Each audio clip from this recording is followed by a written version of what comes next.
En nuestra siguiente ponencia invitamos al doctor José Tranier desde Argentina.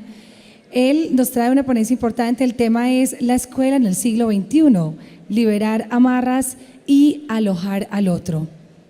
El doctor Tranier es docente e investigador de la Universidad Nacional de Rosario, República Argentina, doctor en Ciencias de la Educación por la Universidad Nacional de Rosario.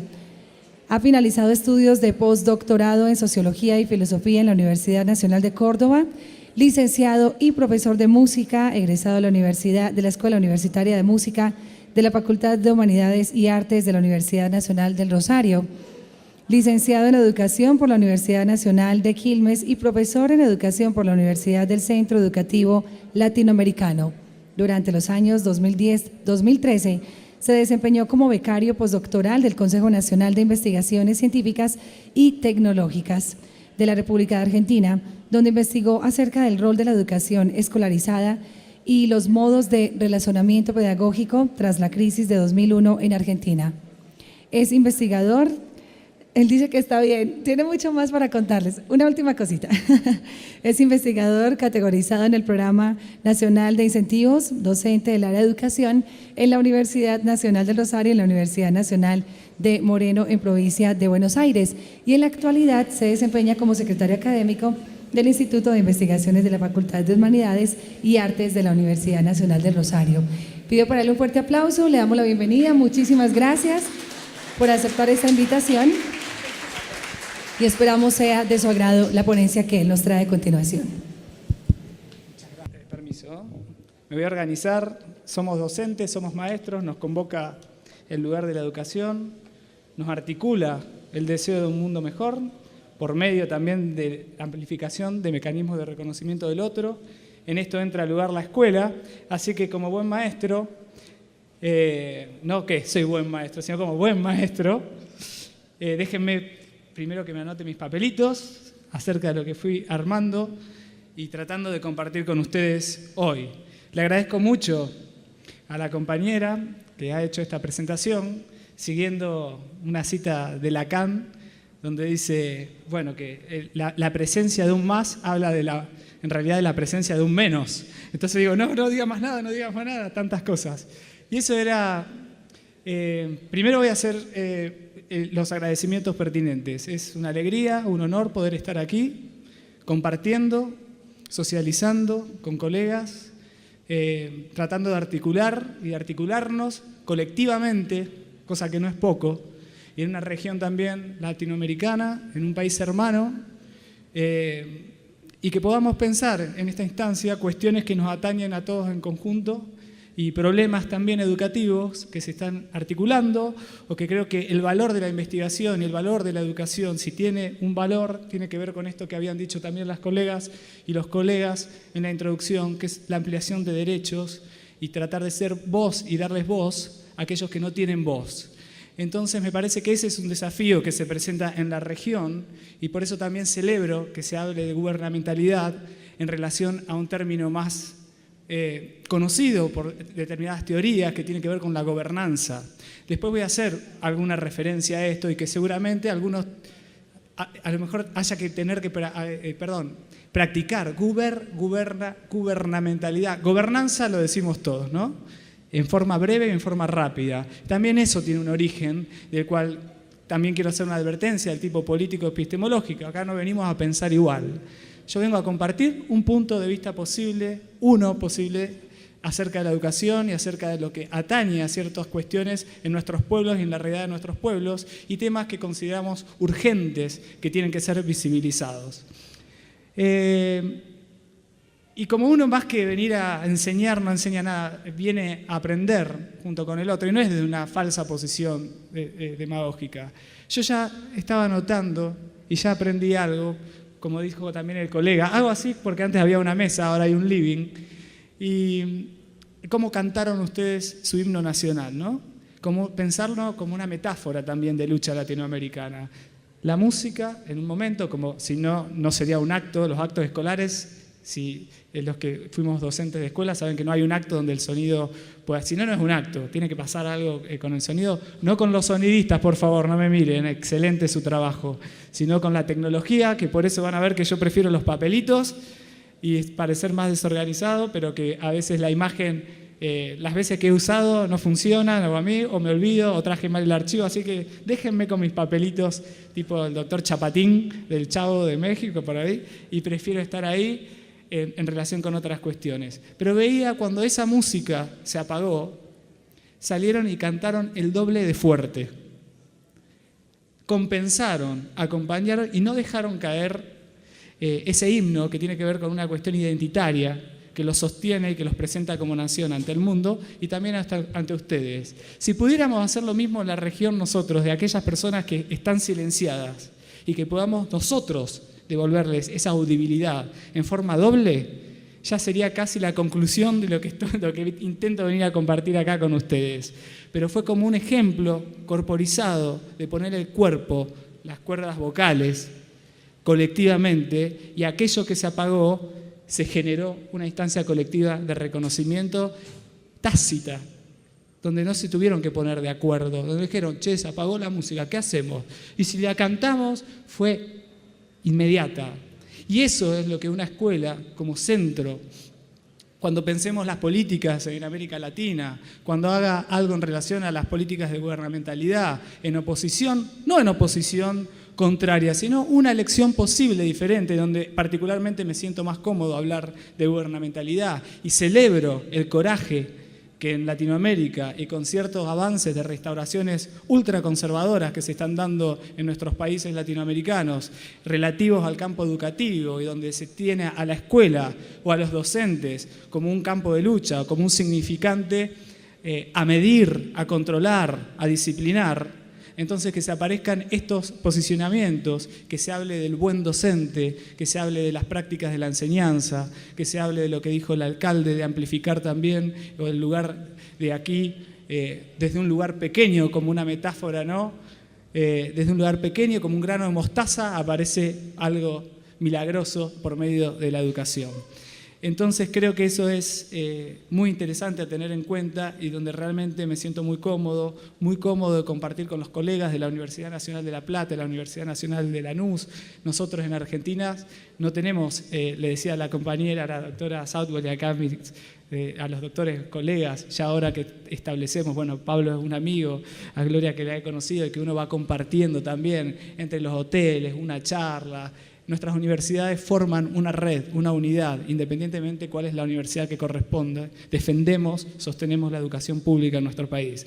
Entonces, por ahí cuando presentaban, hay gente de la Universidad Nacional de Rosario. Sí, muchas gracias. Hay gente de la Universidad Nacional de La Plata. Esto no nos divide, esto nos junta. Somos universidades hermanas en un sistema que defendemos mutuamente. Acá no competimos entre las universidades, sino que formamos una red en la cual es una alegría que ustedes puedan estar en esa universidad histórica, gloriosa, como la Universidad Nacional de La Plata, como la Universidad de Lanús, y con sus proyectos creativos, de amplificación también de mecanismos de reconocimiento del otro, la Universidad Nacional del Rosario, que inauguró este espacio en Colombia y que tuve la suerte de unos años de ser el docente que tuvo y acá encontrarme con gente a los abrazos, en un lugar donde me ha acogido en términos de Levinas o de Derrida, ¿no? Esto de la hospitalidad o del otro que recibe.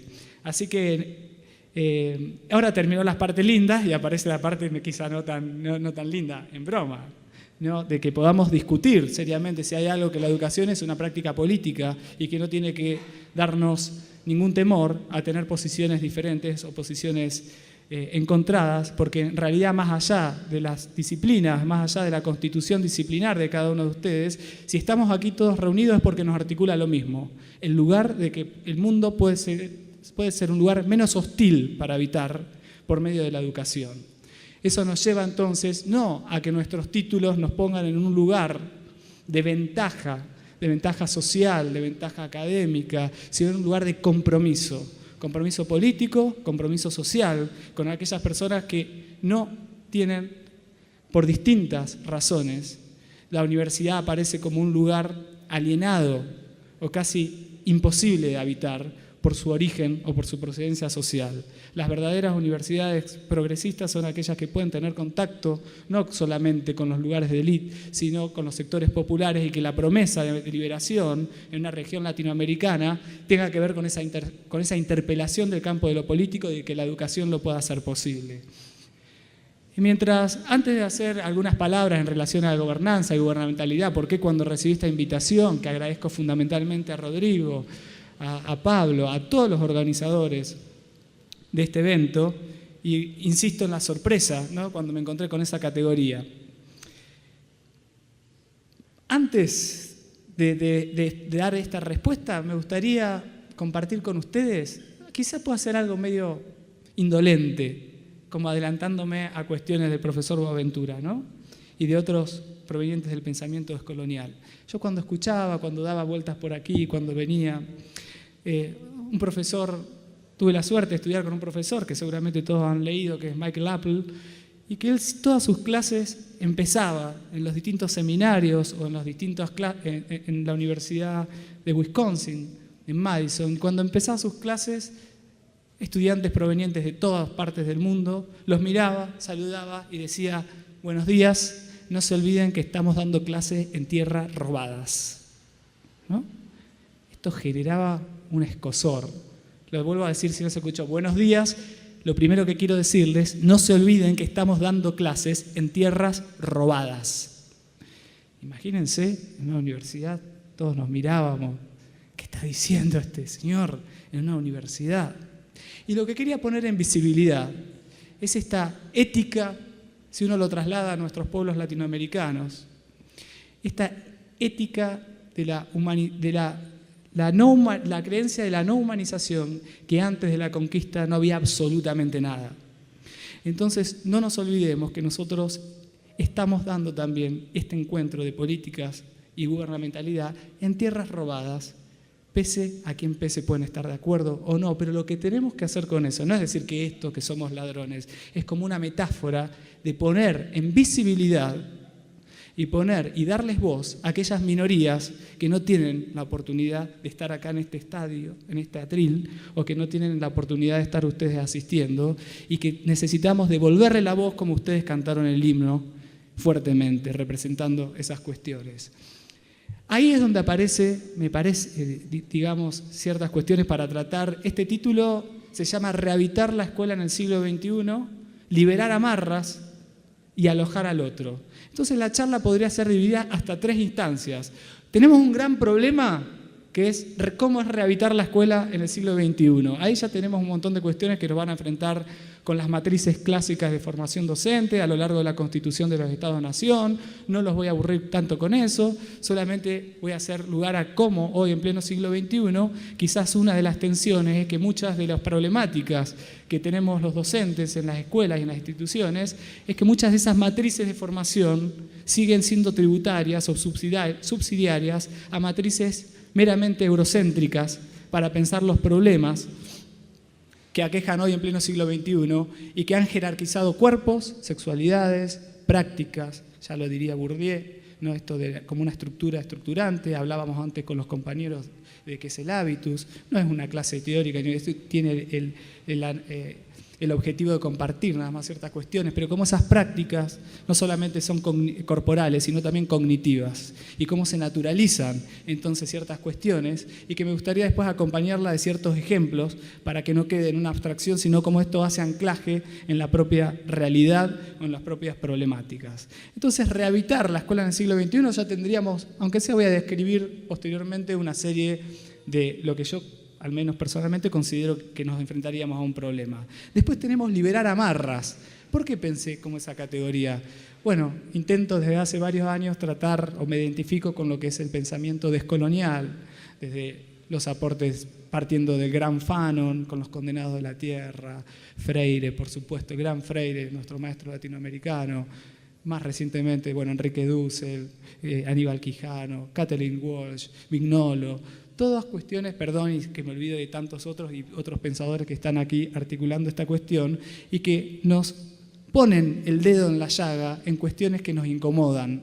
Y creo que a veces hay que incomodarnos para darnos cuenta a quién dejamos afuera y si nuestras prácticas educativas, si son inclusivas de la otredad o si con nuestras prácticas y nuestras jerarquizaciones excluimos al otro. Entonces, esto desde en el marco de una clase o en el marco de políticas públicas fundamentalmente, a quiénes responden esas políticas, a quiénes son funcionales, a quiénes incluyen e, insisto, a quiénes dejan afuera. Ahí es donde a mí me parece, y le comentaba también a la colega ayer, cuando me pidieron la hoja de ruta, claro, dije, a ver qué tengo, bueno, lo mandé rápido, estamos todos, en Argentina es el fin de año académico, entonces dije, a ver qué tengo, mando esto, lo primero que encontré lo mandé. Y después cuando lo vi estampado en el dossier, no sabía dónde meterme. Por eso le decía a la compañera, basta, por Dios, no siga.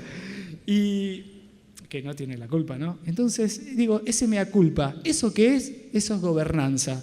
Yo estuve gobernado por ciertos, desde mi lugar, por ciertos indicadores. Dije, a ver, ¿dónde preparé esto? Que faltaba, le decía ayer, me faltaba poner, ama la paz mundial. Quiere ser también, vieron como los realities de modelos, ahí decir, quiere ser, también desea la paz en el mundo. Estaba todo. Y por eso decía esta cita de Lacan, cómo a veces no la presencia de un más está hablando de la presencia de un menos.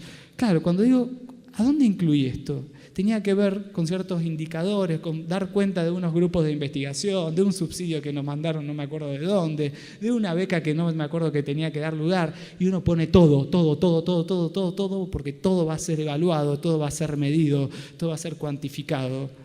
Y ahí dije, estoy gobernado por esta estructura, que a veces es difícil salir y que a veces es difícil... así como es difícil a veces ingresar, también uno queda atrapado en estas lógicas. Entonces yo ahí en mis apuntes traté, para no hacer tan extensas estas cuestiones, no etimológicamente, sino las definiciones de gobernanza, ¿no? Si nosotros hacemos como una breve genealogía histórica que se hablaba primero de las teorías de la administración, después del gerenciamiento, después se empezó a hablar de esto de gobernanza.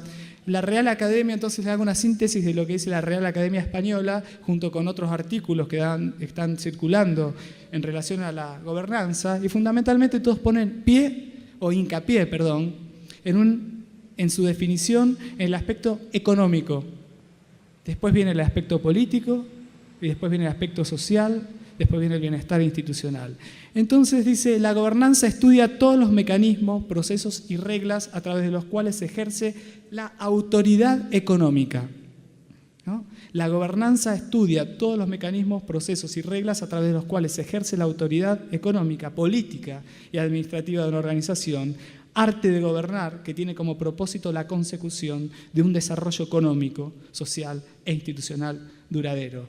Por supuesto que acá no se trata de crear enemigos, todo lo contrario, ni decir que eso no sea importante. Lo que nosotros vamos a decir, fundamentalmente, que la educación trabaja con vínculos, que sus fines tienen que ver con la existencia y que tiene que ver con esos pequeños detalles, esas pequeñas prácticas. Por algo Freud decía la educación es imposible, ¿no? Porque sus efectos, como la política, nunca vamos a poder saber qué efectos tienen en el orden de la subjetividad en el otro. No lo sabemos. Uno puede tirar una palabra como arroja una piedra en el mar, pero después esos efectos en el orden de la subjetividad no nos podemos hacer cargo. Entonces, acá tenemos un problema, por lo menos desde mi punto de vista. ¿Cómo explicamos a una evaluación o a un docente que si tiene que ser capturado por una prueba estandarizada? O dar cuenta, y con esto, por favor, no vamos a impugnar, o por favor tratemos de no impugnar lo que estoy diciendo, que no estamos diciendo que los maestros no queremos ser evaluados, de ninguna manera. No le tenemos miedo a la evaluación. Lo que estamos diciendo es que cuando se encubre ciertos indicadores que no dan cuenta de la realidad de la existencia, insisto, la educación trabaja con vínculos, con la otredad, tiene que ver con el otro, y con el otro como un próximo, como un prójimo, como alguien que yo podría haberme constituido, y eso me pone en un lugar de visibilidad y de responsabilidad. Entonces, claro, si una prueba estandarizada, viendo a un colega o gente de México, me quiere y va a hacer una evaluación respecto a los maestros normalistas de Ayotzinapa, y posiblemente les vaya mal en la evaluación PISA a esos maestros de Ayotzinapa. O maestros luchando por sus derechos, o maestros luchando, y maestras, porque siguiendo también un aporte de Apple, todos sabemos que la escuela está constituida demográficamente en su lugar, en su 90 y pico % por mujeres, ¿no? Entonces, cuando hay ciertos ataques al significante docente, siguiendo esa lógica, cuando se ataca a la escuela, se está atacando también el lugar de la mujer en el papel contemporáneo. Niños y mujeres, los dos extremos de más debilidad corporal, de fuerzas corporales, en relación a la dominación masculina. Eso creo que también es parte de formas de rehabilitar la escuela en el siglo XXI, poner en visibilidad. Yo hasta el año pasado fui 20 años maestro de escuela primaria. Lamentablemente tuve que dejar por razones que ahora no vienen en lugar, no vendrían, pero que son políticas y académicas. Yo era un maestro ejemplar, nunca falté. Me ponían de ejemplo. Claro, pero porque yo no quedo embarazado. Yo no tengo hijos. No tengo hijos en la panza. En cambio, una docente que tenía un hijo, después tenía otro hijo, o tenía otro hijo. Aquí en Colombia ustedes tenían familias numerosas hasta hace unos años, ¿no? En cambio, ¿cómo se pasa de qué hermosa celebración de la vida a decir, le tenemos que pagar una licencia una y otra vez? Estos maestros son vagos, faltan mucho. Que vengan a dar clases enfermos, que vengan a dar clases aquí. Claro, yo era el maestro perfecto, insisto, desde ese lugar patriarcal, desde ese lugar de dominación masculina, yo no faltaba a la escuela, pero yo no tengo hijos en mi vientre.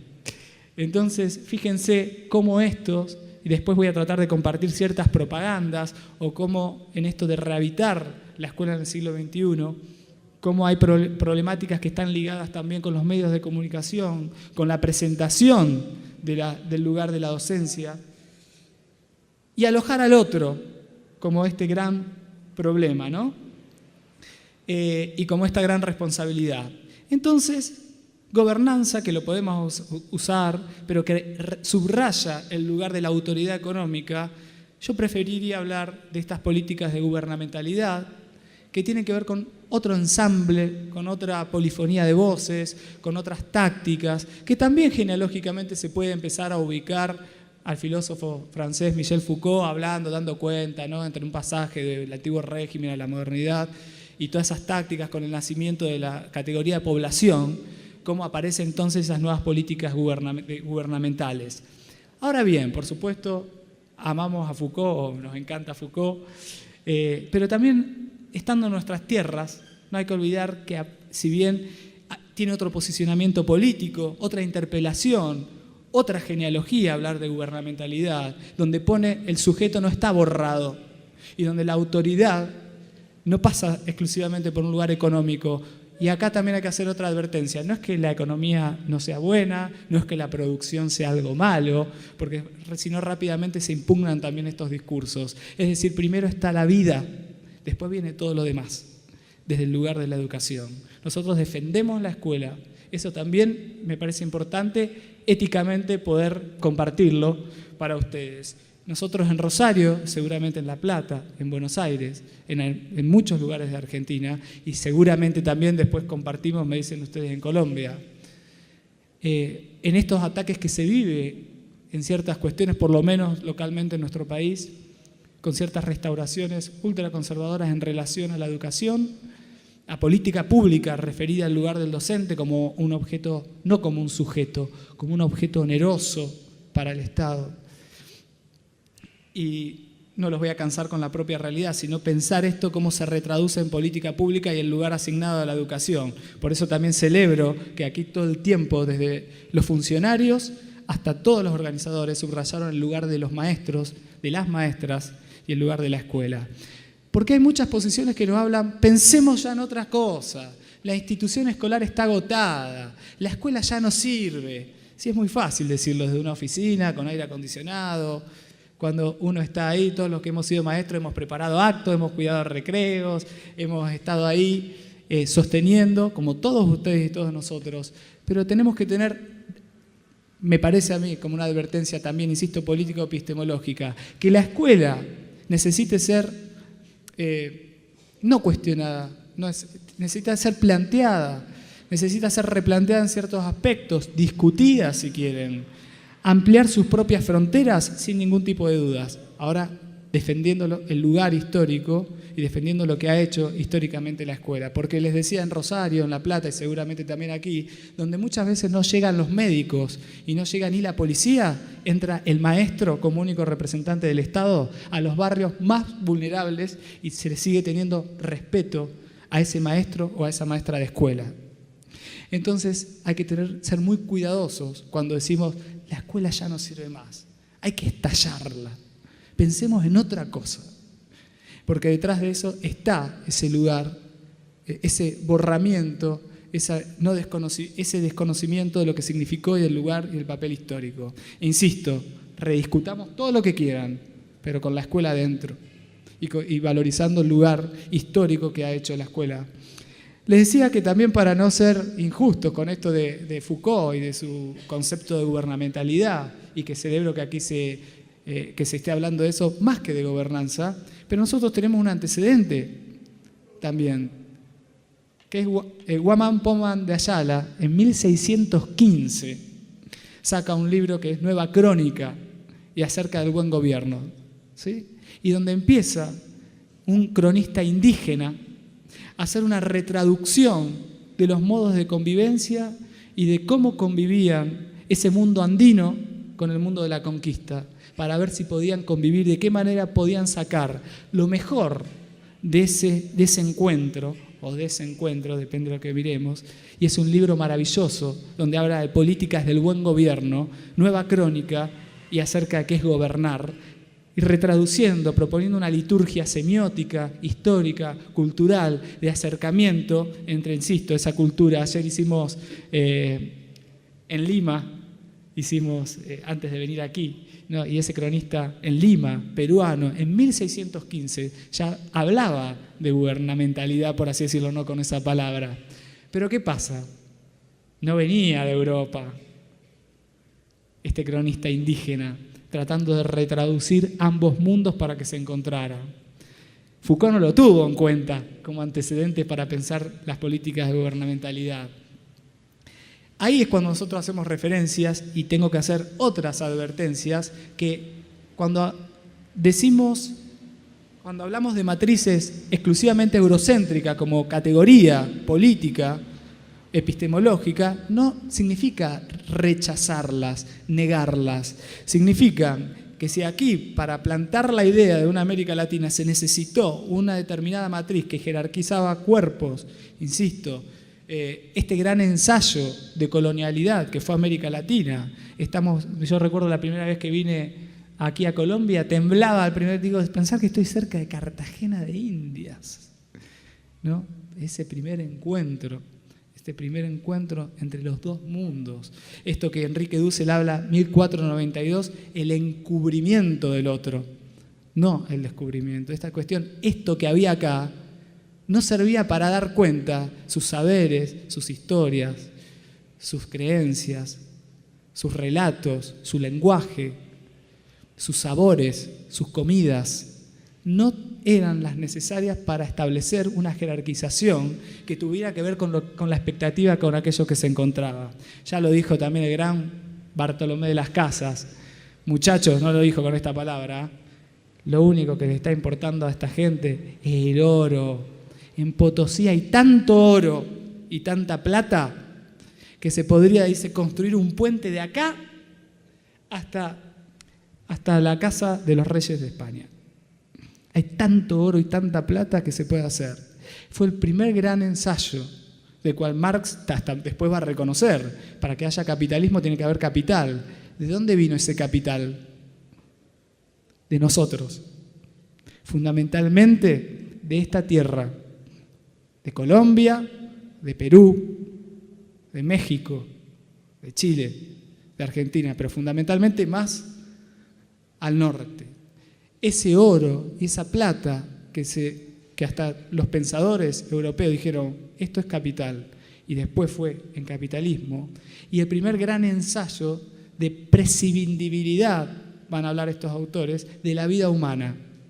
Hay ciertas vidas que pueden ser prescindibles. Hay ciertas vidas que tienen otro estatus, otras jerarquías para vivir. Y es acá donde nosotros hablamos que la política pública, la gubernamentalidad, dice, no, señores, acá no hay vidas más dignas o menos dignas de ser vividas. Y es en la escuela donde aprendemos a amplificar esos mecanismos y a alojar al otro como formas de habitar y de rehabitar la escuela en el siglo XXI, que si bien muchas veces lo hizo, decía estas cuestiones de que ciertas matrices siguen siendo tributarias a las lógicas de la formación docente del siglo XIX, por ende responden también a esos ideales o a esos imperativos estructurantes que tenían que ver con esas matrices exclusivamente eurocéntricas. ¿Cómo se nos presentan a nosotros en las películas? Si uno ve, yo le decía acá a los colegas, iba a poner un capítulo, pero no. Le tengo miedo a la tecnología, perdónenme, pero un capítulo de Peppa Pig, ¿vieron la cerdita? Donde hay un capítulo que habla de la Feria de las Naciones, ¿no? Entonces discuten entre ellos y lo buscan en internet, si no después lo ponemos en una... Y están todos, no nos vamos a agarrar con una cerdita bebé, ¿no? En un congreso que no se puede defender, sino como parte de la industria cultural tiene que ver también con implementar, con dar adherencias a ciertas cuestiones que las dan como naturalizadas, ¿no? Entonces, en ese capítulo, muy lindo, con una musiquita, aparece la Feria de las Naciones. ¿Ustedes creen que hay algún país latinoamericano que tenga, si buscan Feria de las Naciones y Peppa Pig, van a ver dónde la maestra le dice, bueno, es importante que estén todas las naciones representadas, que puedan estar, dice, las decisiones las toma Francia, Inglaterra y Alemania, en el capítulo. Y aparece uno de los amiguitos con una bandera mexicana. Se ve que son muchos en México y consumen mucho Peppa Pig. Ahora sí, no abre la boca, no tiene voz. Habrán puesto como la banderita, pero en la discusión que se arma en el dibujito, en esa inferencia de representatividad política, y que no es un dato menor, porque ahí se van configurando y se van internalizando ciertas también expectativas y ciertas matrices a partir del entretenimiento, después vamos a ver en un plano adulto, en ciertas presentaciones de notas relativas a los medios de comunicación y cómo tratan el lugar del docente.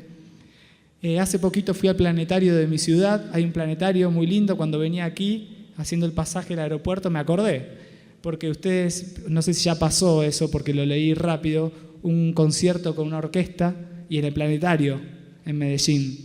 Bueno, lo vi el cartel ahí, ¿no?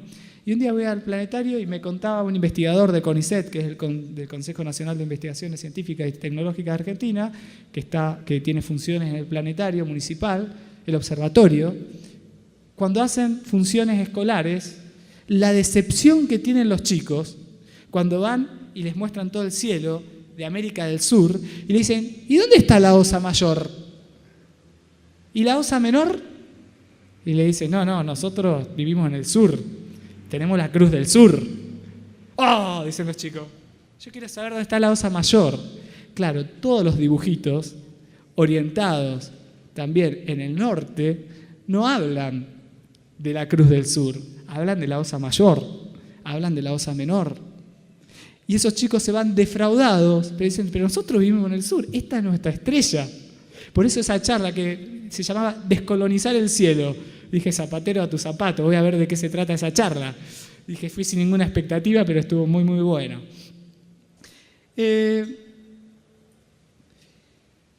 Entonces, estas pequeñas cuestiones que van articulando, articulando modos de ser, modos de vida, internalizando un cierto etos de aceptabilidad y que nos van dando una determinada manera también de mirar la escuela, y las escuelas no son espacios ajenos a lo que acontece por fuera de ellas, son espacios retraductores de la lógica social. Entonces también aparece muchas veces en los niños, en las niñas y hasta en las universidades, si bien en otras cuestiones absolutamente distintas, pero esto de que en las instituciones de formación docente no siempre nos contemplan estos cambios o este conjunto de mundo de transformaciones para pensar la historia no reciente, la historia presente, lo que está pasando ahora en nuestra región. No, ya ni les digo de 40, de 50 años atrás. Y no les digo como el primer curso que tuve aquí en Medellín, que les decía, si al día de hoy, no los maestros, utilizo este ejemplo como caballito de batalla, si muchos, no maestros, sino la población civil en Argentina, cuando se acerca el 12 de octubre, no se sabe bien a veces, ¿qué hacemos en el acto? Colón, fue bueno, fue malo, esto, lo otro, ¿qué hacemos? Fue una conquista, fue un descubrimiento, y pasaron 500 años, ¿no? Y por supuesto negar la historia. Es decir, esto quisiera que quede bien claro, es decir, si este colectivo tiene derecho a vivir, las otras minorías que son dejadas por medio de estas jerarquizaciones tienen el mismo derecho a exigir su reconocimiento.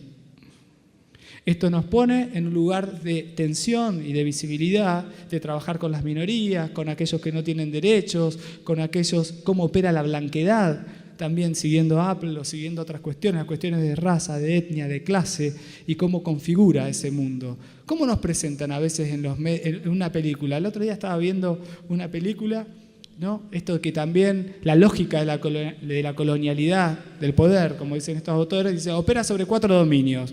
Uno, el económico, expropiación de tierras y explotación de la mano de obra, explotación del sujeto, ¿no? Control económico, control político, control de la autoridad, control social sobre el cuerpo y las sexualidades, ¿no? El último control, no me lo acuerdo.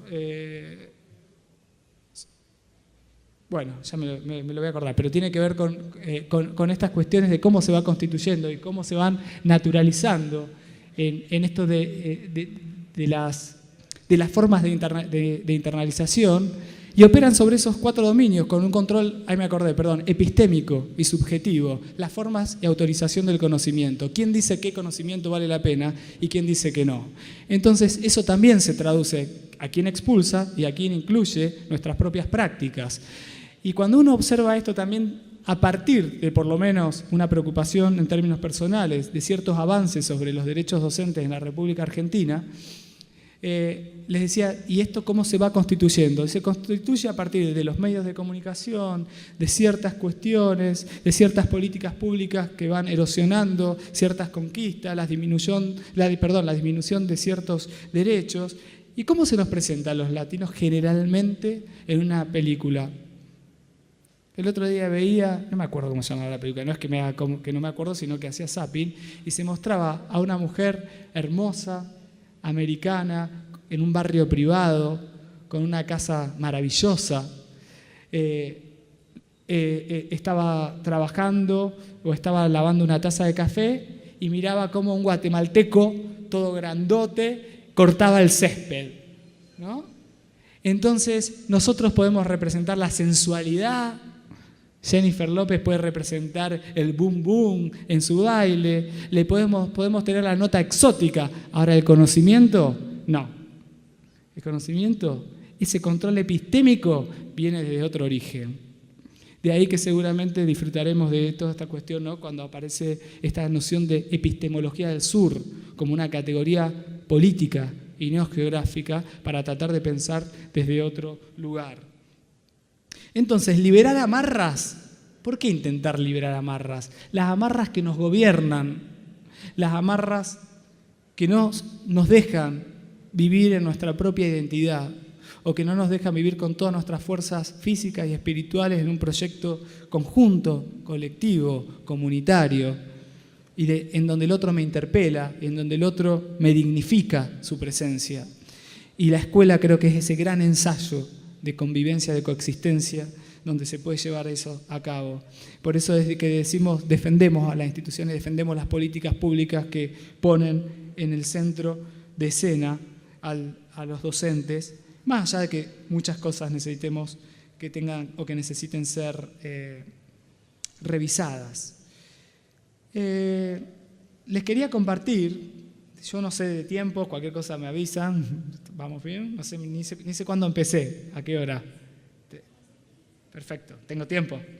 Gracias, muchas gracias. Les quería hacer alusión a esto, hacer como un último, esto de alojar al otro, ¿no? Y de que de ninguna manera estamos en contra de la evaluación de la calidad. Pero esto que hacíamos alusión, pero que no a veces, y no por querer hacer un mero juego de palabras, no por la evaluación de la calidad en la educación, perdamos la calidez de la educación, que es lo que nos articula. Entonces, ¿cómo se evalúa la calidez de la educación?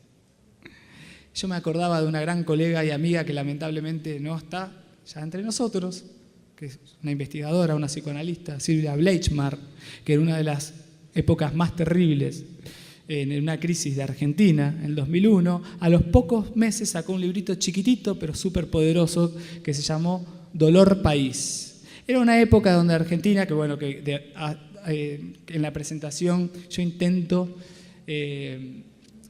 mi tema de doctorado, mi tema de postdoctorado, articular la crisis del 2001 en educación, la crisis del 2001 en Argentina y la educación, y sus modos de escolarización o sus prácticas insurgentes que se dieron a partir de ahí. Cómo operó la escuela y que ahora en Latinoamérica, si bien fue muy reciente eso, en el 2001 tratar de investigarlo, después recupero lo de Bleichmar, aparecía el riesgo país. Si acá hay economistas, por favor me corrigen, pero que esto que tiene que ver con que el riesgo país tiene que ver con las calificadoras, que tiene que ver con la capacidad de una nación de poder contraer y pagar su propia deuda. Entonces, cuando esa ecuación no está del todo correcta, empieza a aumentar, diciéndolo así, perdón mi ignorancia, el riesgo país. Entonces uno veía riesgo país en Argentina, 1.000, 2.000, 3.000, 4.000, 20.000, ¿qué va a decir? Por Dios. Y explotó, sí, explotó la crisis del 2001 como una crisis subjetiva, más que por una cuestión económica, y una crisis de significaciones colectivas, identitarias. Entonces esta psicoanalista se preguntó, muy bien, volviendo a la autoridad de la gobernanza, a la autoridad económica, sabemos qué indicadores se usan para tal cosa, que no, esto no siendo irónico, sabemos cómo se mide esto, sabemos cómo se mide lo otro, pero ¿cómo se mide el dolor de un pueblo? ¿Cuáles son los indicadores? Nosotros tendremos en este momento la posverdad, se habla en Argentina. Ustedes están hablando del posconflicto, del cual no podemos hacer, aunque sea mínima, estar acá y no hacer una mínima alusión, como si esa realidad no existiera que están atravesando ustedes. Y en ese ustedes estamos nosotros, también como una perspectiva regional y latinoamericana, siguiendo también esto. Entonces, ¿cómo se mide el dolor de un pueblo? Entonces ahí me hizo acordar, está bien, evaluación de la calidad de la educación, perfecto, pero ¿cómo se mide la calidez de la educación? Ahí vamos a necesitar otros indicadores, pero que esos indicadores no son generalmente los que sirven para tener en cuenta en esas pruebas estandarizadas o en esas cuestiones o en esos rankings para presentar qué universidades, qué escuelas son buenas o son malas, ¿no? Cuando nosotros hacemos trabajos del orden de la pregunta ¿qué es la buena enseñanza?, la pregunta por las buenas prácticas docentes, cuando salen, por supuesto que el fin de la escuela es enseñar, y la enseñanza y el aprendizaje tienen que estar o intentar estar lo más afilado posible. Pero cuando uno recupera en las biografías, en las narrativas, aparecen relatos de niños, de niñas. Yo me acuerdo que ese maestro me dijo que el pelo me quedaba muy lindo.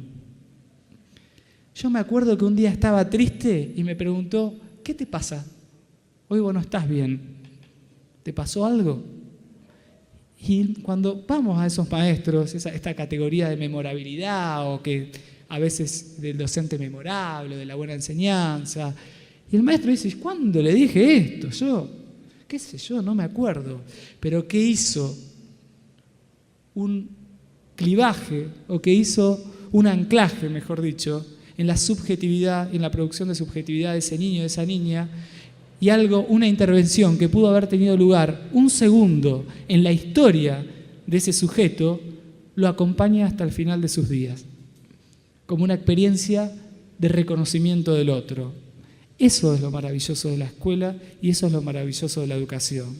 Si yo les preguntara a ustedes, ¿quiénes recuerdan alguien que habilitó algo que haya pasado en 2 segundos cuantitativamente, pero con ese poder duradero de la fuerza de la existencia, que hasta los últimos días de nuestra existencia nos podemos acordar, de una adivinanza de una madre, de un beso de un padre, de una mirada en una comida, que haya tenido lugar en un 0,5 segundos, pero con la fuerza constitutiva de acompañarnos toda la existencia.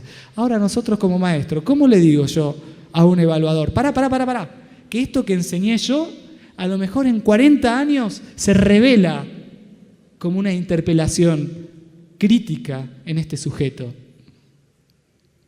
Si vamos a ser medidos con la misma vara con la cual se hace este libro electrónico, estamos al horno, como decimos nosotros vulgarmente.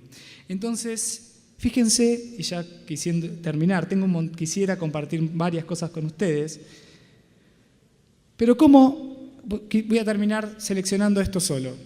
Cómo a partir del año pasado aparecen varias propagandas donde empiezan en la República Argentina y empiezan a tener lugar o a centrar a los docentes de alguna u otra manera, a tocarlos indirectamente, ¿no? Y también noticias periodísticas. Para hacerlo más corta, aparecía como un ataque al colectivo docente y que no es casual en un cambio de signo político en donde una política pública, donde hubo, más allá que cuando hablo acá de práctica, no hablo de práctica partidaria, sino de política pública, independientemente de cuáles sean los gobiernos, que estén haciendo su labor, si favorecen o no políticas públicas de inclusión y de derechos por medio de la educación. Entonces aparecía por ejemplo, las propagandas las voy a dejar al lado que son muy interesantes, pero me va a llevar mucho tiempo. Pero apareció, por ejemplo, en un mismo mes, una fundación Mediterráneo, se llamaba en Argentina, una ONG o una fundación, donde hablaba que los estudiantes que iban a la universidad pública, que si bien en los últimos años en la República Argentina se habían incrementado mucho los recursos como política pública en la universidad, no necesariamente eso se retraducía en tasa de graduados, a diferencia de las universidades privadas que terminaban en tiempo y forma. Que nosotros, por supuesto, que convivimos, coexistimos por constitución con las universidades privadas, no es ningún problema. Lo que nosotros estamos diciendo aquí es que cuando uno ve, dice, ¿qué está tendiendo a hacer este informe? Y cuando uno buscaba qué era la Fundación Mediterránea, se encontró con los mismos economistas que nos llevaron a la crisis del 2001 en Argentina, que realmente la educación pública no tiene ningún tipo de valor y mucho creer que la ciencia y la tecnología pueden cambiar desde lo público un horizonte en la universidad, como producción política o social. Entonces, en otro congreso, en una charla, discutíamos con un economista esta cuestión, y esto es tan falaz, y los que somos docentes de universidades públicas sabemos, desde estudiantes o alumnos que te dicen, profe, ¿no me podés tomar el parcial la semana que viene? Porque estoy en una verdulería haciendo doble turno. Estoy trabajando 12 horas por día. Y yo quiero hacer ese parcial. Uno no está haciendo beneficencia ahí. Lo que está haciendo es articular ese origen, indagar que ese chico no puede pagarse una universidad privada. Y si no está la universidad pública, o una política pública que pueda hacerlo ir a una privada o hacer que lo pueda ayudar o que pueda tener un subsidio de algún tipo, ese chico o ese sujeto deja la universidad, y la universidad no es solo el pasaje por la universidad, sino que alguien que puede cursar un cuatrimestre, un año y medio, ojalá termine, por supuesto, pero ese sujeto ya no es el mismo que el que empezó la universidad. Amplifica su horizonte cultural, su horizonte ético, sus prácticas culturales de origen, aprende a estar con otro. Entonces, eso solamente lo puede hacer una política pública y una política de Estado. Si yo mido eso, veo como ese chico que deja 2 años la universidad, que insisto, todo nuestro esfuerzo tiene que estar para que termine. Pero si no termina, hizo un pasaje donde ese sujeto tiene otro impacto en el mundo social y en la sociedad. Desde mi punto de vista, claro está. No tienen por qué pensar como yo. Entonces, hablando en un congreso, le decía, esto es como si nosotros pensemos, es verdad, desconozco acá el sistema de salud, de Colombia, ¿no? Pero supongamos que el sistema público de Colombia. Es verdad, en Colombia, en Medellín, en Sabaneta, se incorporaron en los últimos años cualquier cantidad de millones de dólares, millones de pesos colombianos, a la terapia intensiva de los hospitales públicos.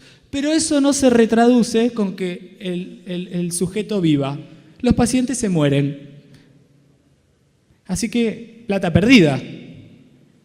A nadie se le ocurriría pensar eso en el ámbito de la salud. Uy, mira, me llegó este accidentado, hay que ponerle un respirador, lo vamos a tener 6 meses y encima ya sabemos que se va a morir. Al Estado le va a costar $1.000.000 por día. Eso, en el campo de la salud, todos estaríamos de acuerdo que sería una barbaridad, ¿no es cierto? Ahora, en el campo de la educación, ¡qué pérdida de plata! Pero mirá, no terminó acá, no terminó lo otro. Entonces, creo que parte de las políticas públicas y parte de ser docente implica gente, querida gente, hermanos, hermanas de Latinoamérica, estar muy atentos a estos avances en donde no siempre se presenta, como en este congreso, que me siento en una burbuja, al docente desde ese lugar tan respetado, tan dignificado y tan dignificante, y a la escuela como esa institución o como ese apoyo, y al Estado representante y el derecho de hacer y el deber de una política pública en donde legisla para no una minoría, sino para que todos podamos brillar por medio de la educación, ¿no? Entonces, aquellos que están excluidos nos siguen hablando de una herida colonial que persiste y que sigue operando entre nosotros. Entonces, ¿cómo cartografiar lo subalterno? ¿Cómo darle voz a los que no tienen voz, ¿no? ¿Cómo posibilitar estos mecanismos y pasar de una evaluación de calidad que la tenemos y no le tenemos miedo a la evaluación, sin perder la calidez de la educación y sin perder esas cuestiones? Les juro que termino con 2 cositas. Iba a contar en realidad cómo frente a esos ataques que se vivió, por así decirlo, al colectivo docente, aparecieron, siempre donde hay una acción, hay una reacción, ¿no? Y la acción de la escuela no es cobrar revancha, es dar refugio, alojar al otro. Y ahí habían aparecido desde una maestra, que a lo mejor llegó acá, una maestra que en los medios de comunicación se hizo, para tener visibilidad esa nota, se dijo la maestra que aprobó a una niña sin saber y que tenía que ver con las frutillas, con una niña que era explotada en los campos de frutillas en la ciudad de Mar del Plata, y que la docente, al darse cuenta que tenía ganas de superarse y que la pregunta tenía que haber sido otra: ¿qué hace una chica de 14 años trabajando 15 horas en la frutilla? Y que la docente le preguntó: ¿sabés vos de geografía? No, no sé nada. ¿Trajiste el libro? No, no lo tengo. ¿Te acordás algo? No. Pero la docente pudo ver que se trataba de otra cosa, de otra herida. Dijo: ¿de Bolivia sabés algo y de las frutillas? Y dice que se le iluminó la cara, y la misma docente dice: esto aportó a mi formación como geógrafa y a mi formación como persona. Un relato en clave de colonial, que ahora no habría tiempo, pero si se los leo, era mi idea leerlo, unas partes, que se les pondría la piel de gallina, y preguntando: los bolivianos trabajamos todo en el campo con el calor, y los argentinos están en las oficinas con aire acondicionado. Dice: yo pregunto, si siempre se ve que son más inteligentes, o es que pudieron estudiar ellos. ¿Y yo por qué no puedo estudiar? Y cuando hace todo un desarrollo de Bolivia, contando la geografía de Bolivia, contando las festividades de Bolivia, en una narrativa maravillosa, ahí también aparece ese lugar. ¿Ese es el lugar, el tiempo que me queda? Tenemos un montón. ¿Seguro? Bueno, muchas gracias. Ahora ya no sé qué decir, no. 9 minutitos, perfecto. Entonces después a lo mejor les pueda leer un poquito de eso. Pero aparece, al leer eso, lo pueden buscar si no en las redes, si no yo después si los comparto a los organizadores, aparece una narrativa maravillosa que digo: esta niña de 14 años realmente me enseñó a mí, supuestamente, como decía la colega, doctor, esto, lo otro. Esta chica a los 14 años pudo ver esa herida colonial, ponerla en palabras, y al ponerla en palabras transformarla en objeto de cuestionamiento político y no aceptar eso como un lugar merecido por su origen. Pero ¿qué pasaba si un docente, imagínense esta escena: vengo a rendir geografía, saca el libro, no lo traje. ¿Te acordás algo? No. Bueno, ¿trajiste una cartuchera? No, no la tengo. Tez morochita, mirando abajo. Y si esa docente que dice: ¿qué evaluaría? 0. Es una falta de respeto. ¿Cómo se presenta así a la escuela? pero la docente se permitió decir, acá pasa algo diferente. Y ese algo diferente es también el rol del docente en este siglo XXI, de estar atentos y de tenemos que ser seres reflexivos a priori, aunque no exista esa categoría, la reflexividad a priori, pero debemos, de un docente tenemos que esperar, o de un educador, no un sentido común, a priori ir más allá de lo que se puede presentar. Para tratar de dar lugar, nos hubiésemos perdido, aparte de ese reconocimiento de esa niña. Y después salió otra nota, que con esto ya en serio que termino, que tenía que ver con, esta nota representa a una niña en el nivel secundario, ¿no? O nivel medio.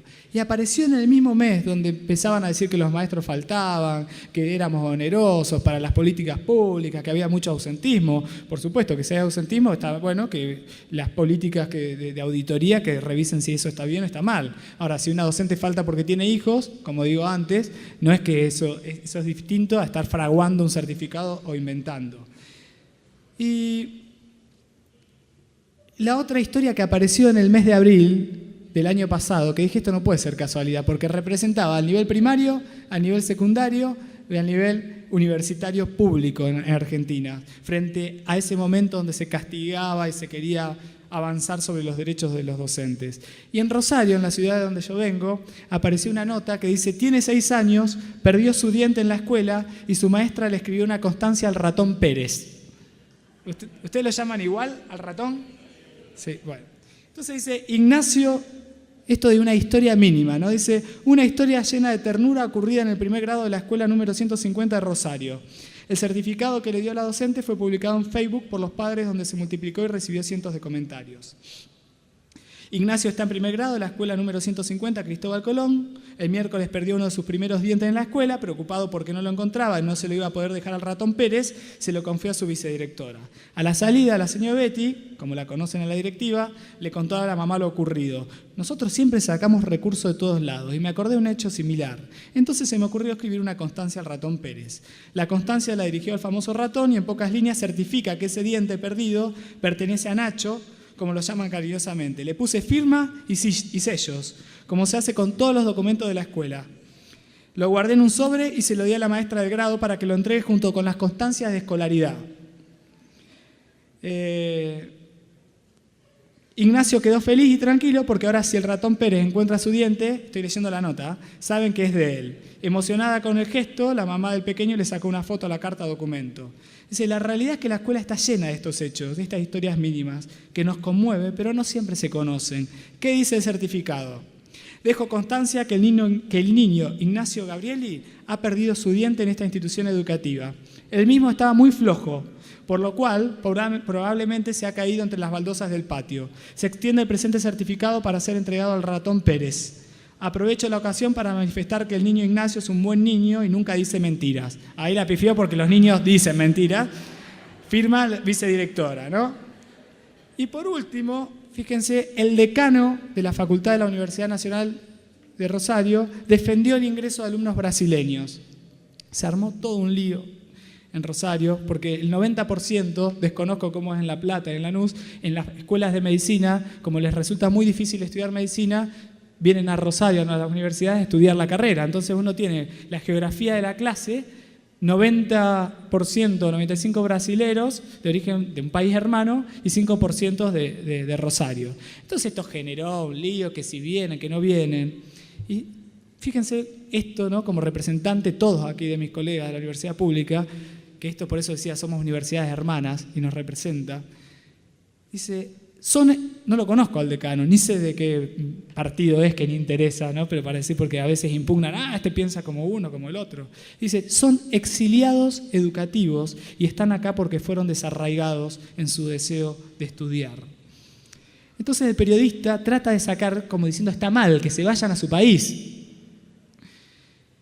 Entonces empiezo, dice, ellos en Brasil son exiliados educativos, están acá porque fueron desarraigados de su lugar de origen en un deseo de estudiar. Si el extranjero viene de turismo es inversión, pero si viene a estudiar es un gasto. Entonces sigue hablando el periodista, dice, pero no hay espacios en las aulas. Dice, yo sugiero no politizar el tema, tenemos una política de admisión muy fuerte, inclusiva, porque tenemos la idea de que el mejor lugar que tienen los jóvenes es estudiando. Somos conscientes de que nuestra sociedad de consumo tiene otras ofertas para la juventud. Entonces, si no generamos una propuesta seductora para que se vuelquen al estudio, son batallas perdidas. Y después vuelve a decir el periodista, teniendo en cuenta que medicina lidera la lista de estudiantes extranjeros, hay un sector social que opina que para las universidades representa un gasto. ¿Qué opina? Dice, mis preguntas son más profundas aún. ¿Cuál es la diferencia del extranjero con el jujeño, con un colombiano, con un enterriano o con un cordobés? ¿Hay una frontera administrativa que marca la diferencia de un joven con deseos de estudiar y capacitar su vocación? Eso no lo marca ni un mapa ni una lengua. Aquellas personas que se quejan de los extranjeros, ¿tienen apellidos nativos o son hijos de inmigrantes extranjeros que este país albergó generosamente? Dice, si este país hubiese visto de esta manera a los extranjeros cuando vinieron en su momento, ¿qué hubiese pasado? Es un pensamiento excluyente, elitista y que discrimina.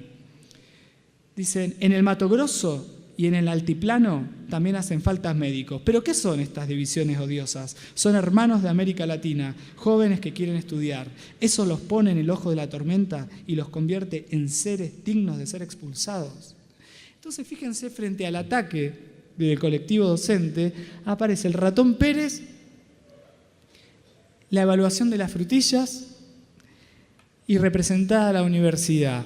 Y jamás la escuela y jamás la educación tomando revancha. Por eso hablo de liberar amarras y alojar al otro. La escuela, las políticas públicas, cuando han destruido la escuela siempre ha resistido, siempre se ha organizado y jamás toma revancha. Hasta le dice al victimario después, dale, vení a trabajar con nosotros. Y después la vuelve a castigar cíclicamente, pero jamás toma revancha. Y creo que por eso, fuertemente, en mi caso personal y como de mis colegas, no es que hablo en nombre de ellos, que sería un soberbio y un atrevido, pero defendemos la escuela, defendemos la institución y defendemos las políticas públicas inherentes a alojar al otro y que no sean expulsivas.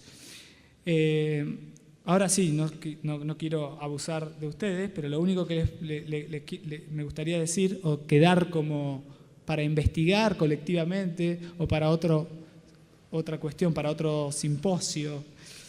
He terminado un escrito para una investigación que tiene que ver con problemáticas disruptivas a través del tiempo. Una breve genealogía le puse ad libitum sobre márgenes que manifestó la escuela. Rápidamente la conclusión, para después poder pensar juntos o si quieren surgir, yo traté de indagar cuáles eran los límites que la escuela vivió en una periodización, tomando del 70 a la actualidad, que era lo peor que podía pasar en la escuela, a un docente, desde el punto de vista de alumnos, estudiantes, maestros, supervisores, directivos, que fueron maestros, directivos o estudiantes en el 70, en el 80, en el 90, en el 2000. Entonces yo les cuento solo las conclusiones, no la fundamentación de la investigación y todo eso, el entrecruzamiento de datos, bla, bla, bla. Lo guié para ver que ustedes, qué sería lo peor si toman la misma periodización del 70, 80, 90, 2000, a ver si hay algo que se verían reflejados. Entonces, en ese itinerario de viaje, muy cortito, pongo violencia en los márgenes 1, década del 70, inicio de la democracia, ¿no?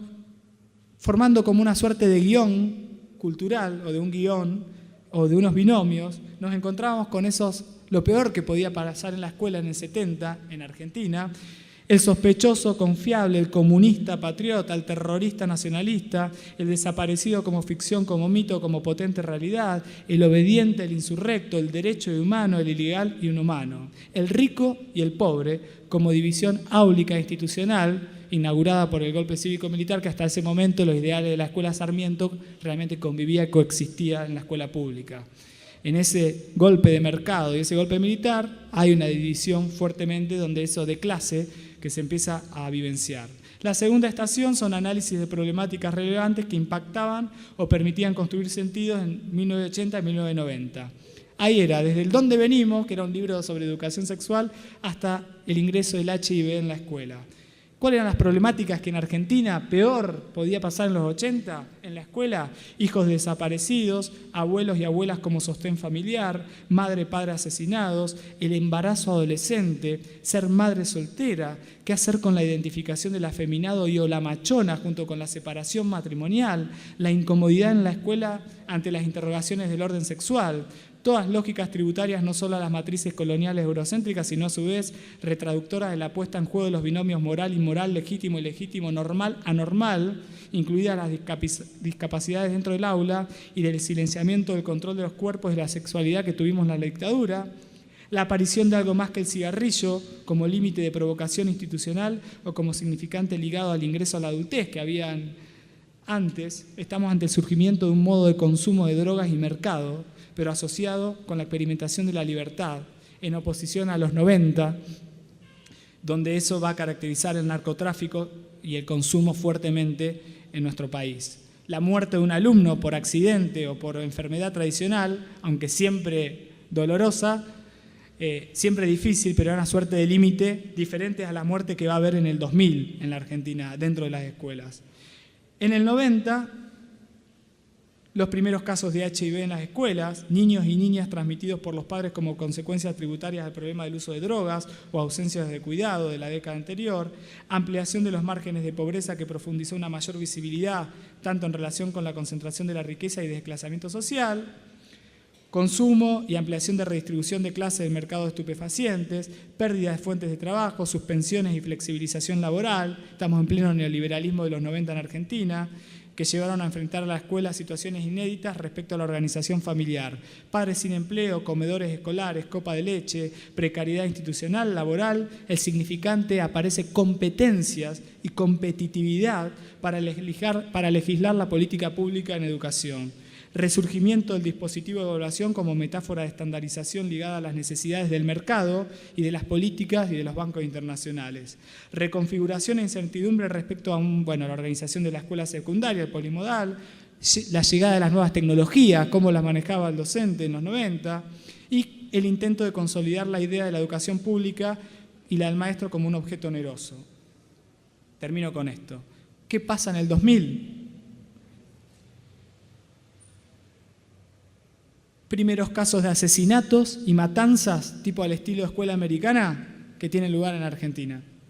Carmen de Patagones, el caso de Pan Triste, suicidio de chicos dentro del aula, incrementos de casos de niños, niñas, jóvenes abusados, abusadas y madres, mujeres que llegan golpeadas a la escuela, mayor visibilidad y mayor violencia de género, avance indetenible del consumo de drogas, sus circuitos y surgimiento incipientes de niños que trabajan vendiendo eso en las escuelas, inversión en la economía de la redistribución de las formas o exigencias de autoridad clásica en la escuela, padres, madres, estudiantes cuestionando y ejerciendo violencia física hacia los maestros o maestras, reconfiguraciones político-legislativas que repercuten en los modos de abordajes de fechas tensionantes, como les dije, la del 12 de octubre, o el golpe de Estado, conmemoración de genocidios, sanción de leyes que exigen creación de centros de estudiantes, del matrimonio igualitario, que repercute en cómo se enseña esto en las escuelas, la inclusión de la diversidad en relación a la política de los cuerpos, nuevas infancias, nuevas juventudes. No estoy diciendo que estén de acuerdo, sino que esto llega a la institución escolar. Y cómo las matrices de formación docente no siempre nos forman para dar lugar a esto, a estas nuevas problemáticas. Grupos y minorías que reclaman no solo un lugar, es decir, un reconocimiento en la construcción de ciudadanía, sino también saber qué piensa o cómo articula la escuela en relación a estos colectivos. Entonces, me encantaría después discutir con ustedes cuáles serían las cosas si ustedes hacen esa breve genealogía de cuáles eran los límites ejercidas por la escuela, que era lo peor que podía pasar en la escuela, en el 70, en el 80, en el 90, en el 2000. Sería interesante intercambiar, dialogar, para ver qué puntos hay en común. Pero hay un lazo que tiene que ver con esa herida colonial que nos atraviesa en forma colectiva, que jerarquiza y que excluye y que desvaloriza y que creo que eso pudo lograrse por medio también de la creación de políticas públicas. Entonces, pensar la gubernamentalidad no meramente de una categoría eurocéntrica como la de gobernanza, no la tenemos que desechar, sino, bueno, hablemos de gobernanza, pero con el sujeto adentro, donde no esté y no donde la autoridad del mercado indique cuál debe ser la vida de ese sujeto, sino invertir la economía, en todo caso, de ese concepto, a mí me daría lo mismo. Intentar amplificar estos mecanismos de reconocimiento, valorizar la escuela y pensar que esas políticas públicas, independientemente de los gobiernos que las lleven a cabo, son las que crean las sociedades, son las que crean las formas de mirar el mundo y las que nos permiten realmente construir puentes y lazos de esperanza. Entonces, enhorabuena que podamos estar aquí todos juntos, no pensando, como digo, igual. No tenemos por qué pensar igual, pero hay algo de la diferencia que nos articula y que puede neutralizar una posible diferencia, el valor de la vida, y que la vida está primero, y la de todos, no de un grupo, y la de todas. Después discutimos todos los demás. No hay vidas más dignas o menos dignas de ser vividas, y eso tiene que ser retraducido en prácticas, tanto de resistencia cuando ciertos avances en este momento que estamos viendo, por lo menos en nuestro país y en la región. La escuela hace resistencia, los docentes hacen resistencias, o como esta historia mínima del ratón o de las frutillas. Porque cuando se cierra el aula sabemos que estamos nosotros los docentes y que podemos hacer también o recrear un mundo más pleno, más justo, o como dije al principio, menos hostil para habitar. Pero eso también tiene que ser acompañado de una política pública y cuando no esté, tenemos que ser nosotros los maestros los que nos involucremos para cambiarla y para intervenir. Muchas gracias. Perdón si me excedí de tiempo.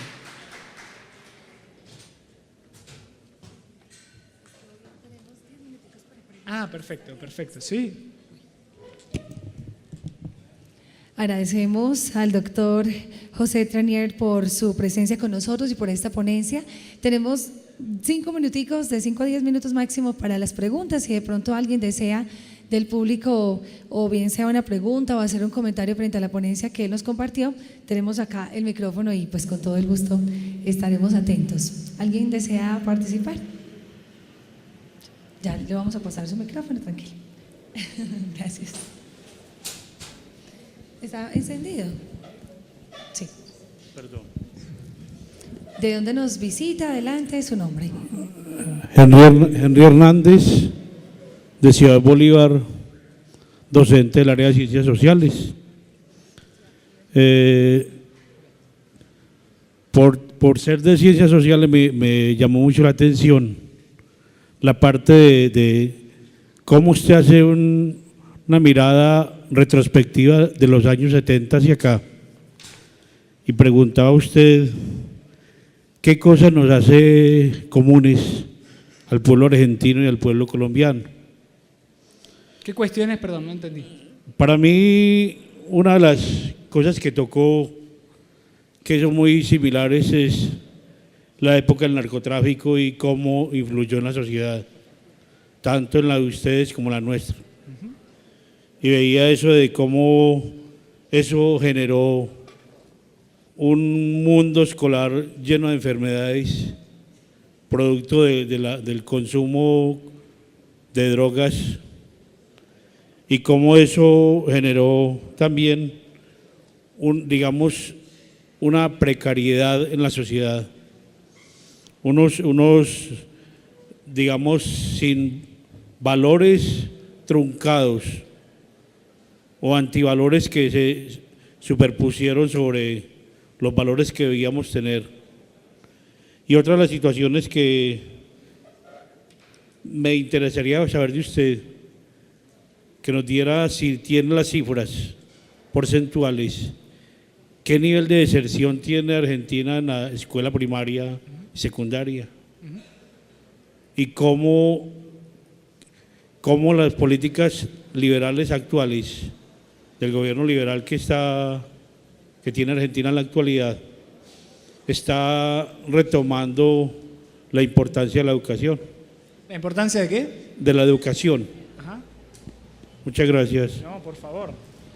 Voy a intentar contestarte. Acá me ayudarán mis colegas si saben más de que, porque no tenga los colegas, en cuanto a porcentaje, no los recuerdo ahí de memoria. Si ustedes, no sé si Miriam o si Gloria, exclusivos, si me pueden ayudar en eso de lo numérico. Si no, después lo reviso y le puedo después en otra instancia, porque para darte la estadística de lo que es la deserción.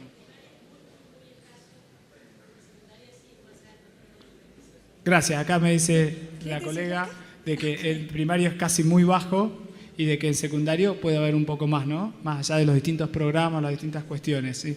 Lamento no decirte como no trabajo eso específicamente con la estadística en relación con eso, de mi tema.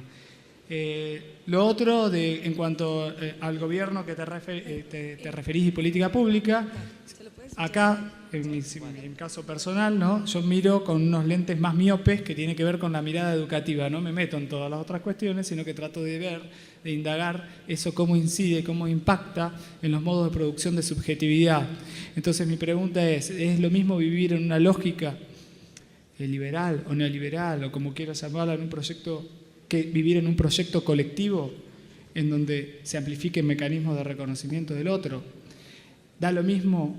¿O un proyecto económico tiene incidencia en la lógica de reproducción de subjetividad? Si le doy vuelta la respuesta, yo creo que sí, ¿no? Que un proyecto político y un proyecto económico con determinadas características, si se deja libre albedrío al sujeto, con la categoría de emprendedor o de meritocracia, o como ocurre en gran parte de las categorías que trabajan, creo que es la responsabilidad colectiva y la inclusión del otro, porque cada uno que puede solo, hay 10 millones de chicos que no pueden. Entonces, ¿qué hacemos con esos 10 chicos? Por eso hablamos de políticas públicas inclusivas, ¿no? En lo que te puedo decir que una de las primeras cosas, cómo se pasó de un instituto de formación docente, un instituto nacional de formación docente en Argentina, a querer pasarlo como un instituto de evaluación docente, ¿no? Entonces, cómo aparecen estas categorías de evaluativas, pero estandarizadas, e insisto, sin ningún miedo a que seamos evaluados. De ninguna manera. La cuestión es al servicio de qué están esos datos que se utilizan en la evaluación. Esa es la diferencia, y ahí hay un posicionamiento político de cómo se observa la evaluación. Entonces, lamento y gracias a la colega, esto de que la primaria es casi nulo y que, bueno, a nivel medio, como sabemos, puede haber más. Sí. Sí. Buenos días. Hola, ¿cómo andás? Bien, profe Tranier, de nuevo, pues, hace unos 6 años, pues, un grupo de colegas y mi persona hemos empezado a viajar a este departamento, Antioquia, y hemos encontrado esas resistencias para intentar deconstruir la noción de calidad y cómo evaluar la calidad de la educación desde otros puntos que no existen. Y digo que no existen es porque es en la intimidad del aula de clase y en la intimidad del relato del maestro. Y ahí vamos. La pregunta tiene que ver es con algo que nos hemos encontrado que no estaba previsto, como es muy natural en mucha investigación cualitativa. Es ese posicionamiento político o la tranquilidad que el maestro pueda tener para hablar de su intimidad del aula y visibilizar esas buenas prácticas y esa buena enseñanza que puede dar pie a que seamos conscientes de que tenemos que generar otros indicadores de calidad que no existen. Entonces me preocupaba, y ya no me preocupa, sino que me ocupé del asunto, y es en lo que vos estabas diciendo con respecto a cuál es el sentido de la evaluación y al servicio de quién está. Entonces nos encontramos con una serie de contradicciones muy fuertes. Ya no las nombramos como problemas, sino como tensiones que hay que asumirlas. Uno, y es que circularon en años pasados en nuestro país unas especies de currículos unificados donde el maestro no tuvo voz ni voto en ello, pero se asumió y se ejecutó. La intimidad del aula se ha visto, desde mi punto de vista, pues vulnerada cuando los maestros quieren hacer un video para ascender a un escalafón, un video de la clase. La intimidad allí vuelve. Y vuelvo y rescato parte de tus palabras, cómo hemos naturalizado en lo público y en la labor magisterial unos asuntos desprovistos de posición política. Sin embargo, la esperanza está, y en esos viajes que venimos haciendo, llevamos 6 años recorriendo, y hemos encontrado ya muchos maestros que sí están dispuestos a construir una esperanza desde lo que hacen en el aula y visibilizar asuntos parecidos al de la frutilla, al de la maestra Garrincho, que es bien interesante, y otras cosas que están resultando desde el aula de clase. Es posible. La tensión es que hemos encontrado demasiada resistencia en los mismos maestros. ¿Cuál es tu postura, tu opinión, tu experiencia cuando hablas con maestros? A ver, si puedo responder. Siempre que hay cambios, voy a decir una obviedad en el campo educativo, pero siempre que hay cambios, y más cambios profundos y que atañen a política pública que tiene un efecto no individual, sino también colectivo, en la mirada, la visión que se va a tener de qué mirada del mundo, lo que está puesto en juego es qué tipo de sociedad queremos por medio de la educación. Por eso la escuela está en el centro también, porque es constructora de esas visiones y es constructora y retraductora también o de resistencia cuando se quiera imponer otras visiones más mezquinas o egoístas. Pero siempre que hay cambios, hay resistencias. Esto lo sabemos y es casi de manual. Pero generalmente cuando hablo con docentes, se recuperan en el campo de la investigación, en el campo de las escuelas. Yo personalmente apuesto a la esperanza. Siempre, si no, nos queda esto que decía Freire, ¿no? Si la educación, si las estructuras no permiten el diálogo, bueno, hay que cambiar las estructuras. Y es difícil, pero no nos queda otra. Y en ese camino andamos y nos encontramos con resistencias, nos encontramos a veces con hostilidades, nos encontramos con tensión. Pero acá no se trata de un partido de fútbol, quién gana o quién no gana, sino de que podamos discutir, definir y amplificar y decir, todos los que estamos acá somos favorecidos del sistema. Podríamos, ¿para qué vamos a discutir? Yo soy un privilegiado. Poder venir a otro país, compartir, socializar, estar invitados, estar en un hotel, ser bien recibidos con ustedes, pero no se trata, ustedes estar aquí asistiendo, compartiendo, pero no se trata de nosotros. Se trata de amplificar o que en ese nosotros estén incluidos también los otros. Y si eso genera resistencia, bueno, más que nunca aparece la educación como una práctica política y donde la gubernamentalidad como política pública y como posicionamiento ético-político debe y tiene que hacer algo con respecto a esos otros que no están incluidos en el nosotros. Y cuando hay resistencias, hablar, visibilizar, compartir, esto que intenté decir al principio, no tenemos por qué pensar igual, no vengo acá que pensemos igual, pero si estamos todos acá es que algo nos articula en común, que creemos en la educación, ¿o no? Vale. Entonces, en eso nos posicionamos y en eso tratemos de articularnos en lo que nos constituye para mirar adelante. No sé si te he respondido, me fui para otro lado. Bueno, sí. Última pregunta. O no sé, alguien allá había levantado, bueno, no sé.